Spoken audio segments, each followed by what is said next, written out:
أعوذ بالله من الشيطان الرجيم. بسم الله الرحمن الرحيم. ألف لام ميم. ذلك الكتاب لا ريب فيه هدى للمتقين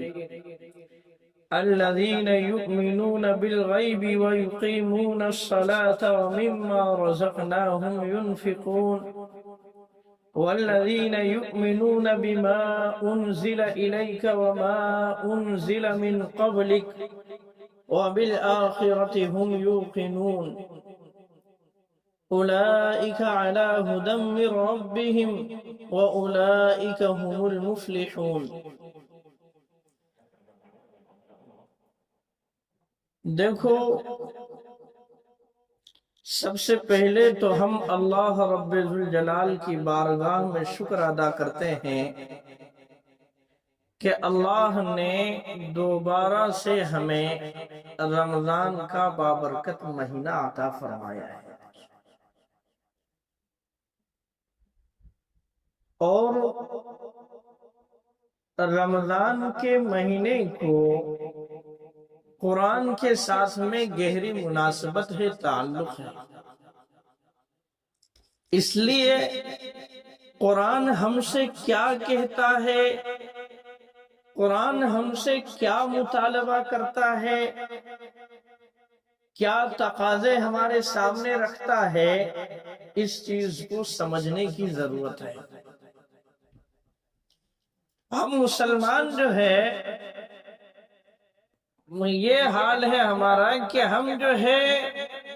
قرآن ہم سے کیا مطالبہ کرتا ہے ہم سننا ہی نہیں چاہتے. بہت سے مسلمان جو ہے اس سلسلے میں خاص طور سے غفلت کا شکار. وہ یہ سمجھتے ہیں کہ جمعہ جو ہے نماز پڑھ لی کافی. قرآن کو سننا چاہیے، سمجھنا چاہیے کہ آخر قرآن ہم سے کیا مطالبہ کرتا ہے. دیکھو، میں نے ابھی آپ حضرات کے سامنے قرآن کی کچھ آیتیں تلاوت فرمائی ہیں. الف لام میم، یہ جو ہے حروف مقطعات میں سے، یعنی سورت کے شروع میں کچھ اس طرح کے الفاظ آتے ہیں بعض سورتوں کے شروع میں، جیسے حامیم ہے، الف لام میم صاد ہے، الف لام را ہے، کاف ہا یا عین صاد ہے. تو ان کی مراد جو ہے اللہ ہی جانتے ہیں، اللہ کے علاوہ کوئی نہیں جانتا ہے. اور پھر آگے قرآن نے کہا ہے ذالک الکتاب لا ریب فیہ، یہ کتاب یعنی قرآن مجید کے بارے میں ہی قرآن کہہ رہا ہے کہ یہ کتاب یعنی قرآن مجید کہ جس میں شک و شبہ کی کوئی گنجائش نہیں ہے. دیکھو، شک و شبہ کی دو صورتیں ہو سکتی ہیں. ایک صورت تو یہ ہے کہ خود کلام کے اندر غلطی ہو. اب ظاہر سی بات ہے کہ اگر جو ہے کلام کے اندر غلطی ہوگی تو اس کی وجہ سے بھی بعض مرتبہ آدمی جو ہے شکوک و شبہات میں مبتلا ہو جاتا ہے، شک کرنے لگ جاتا ہے. لیکن قرآن نے یہ بات بالکل صاف کر دی ہے کہ ذالک الکتاب لا ریب فیہ، کہ قرآن مجید کے اندر شک و شبہ کی بالکل کوئی گنجائش ہی نہیں ہے. تو اس اعتبار سے غلطی ہونے کا امکان ہی نہیں. ایک صورت تو یہ ہے، اور دوسری صورت یہ ہے کہ کلام کے اندر، گفتگو کے اندر بعض مرتبہ آدمی شکوک و شبہات میں مبتلا ہو جاتا ہے اپنی کم عقلی کی وجہ سے، کم فہمی کی وجہ سے، کہ آدمی جو ہے سمجھ نہیں پاتا ہے. کہ جس کی وجہ سے جو ہے شکوک و شبہات کے اندر مبتلا ہو جاتا ہے، جس کو قرآن نے دوسری جگہ پر ان الفاظ کے اندر یوں بیان فرمایا ہے وَإِن كُنتُمْ فِي رَيْبٍ مِّمَّا نَزَّلْنَا عَلَىٰ عَبْدِنَا فَأْتُوا بِسُورَةٍ مِّن مِّثْلِهِ، کہ اگر تم لوگ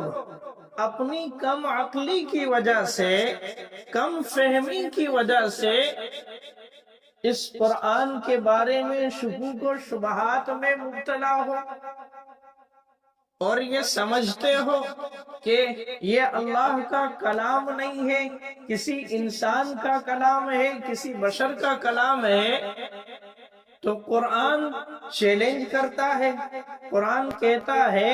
کہ فَأْتُوا بِسُورَةٍ مِّن مِّثْلِهِ۔ قرآن نے تو جو ہے مختلف جگہوں پر جو ہے مختلف باتیں کہی، جیسے قرآن نے جو ہے ایک جگہ پر کہا ہے ام یقولون افترا قل فأتوا بعشر سور مثلہ مفتریات وادعوا من استطعتم من دون اللہ ان کنتم صادقین، کہ اگر تم یہ سمجھتے ہو کہ یہ کسی انسان کا، کسی بشر کا کلام ہے، تو تم اس کے مانند جو ہے 10 صورتیں ہی لے کر کے آ جاؤ، یا پھر جو ہے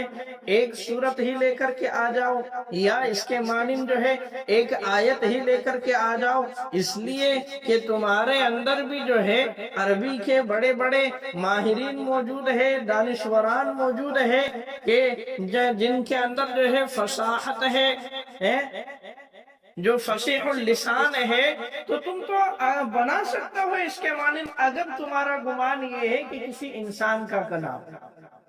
تو قرآن نے جو ہے یہ چیلنج پیش کیا اس زمانے کے بڑے بڑے ماہرین کے سامنے، لیکن انہوں نے اپنے اعتبار سے کوششیں تو کی ہے، جد و جہد تو کی ہے کہ اس کے مانند جو ہے کچھ نہ کچھ کلام بنایا جائے، لیکن جو کلام انہوں نے بنایا، جیسے کہ الفیل والفیل وما ادراک ما الفیل، خرطومہ طویل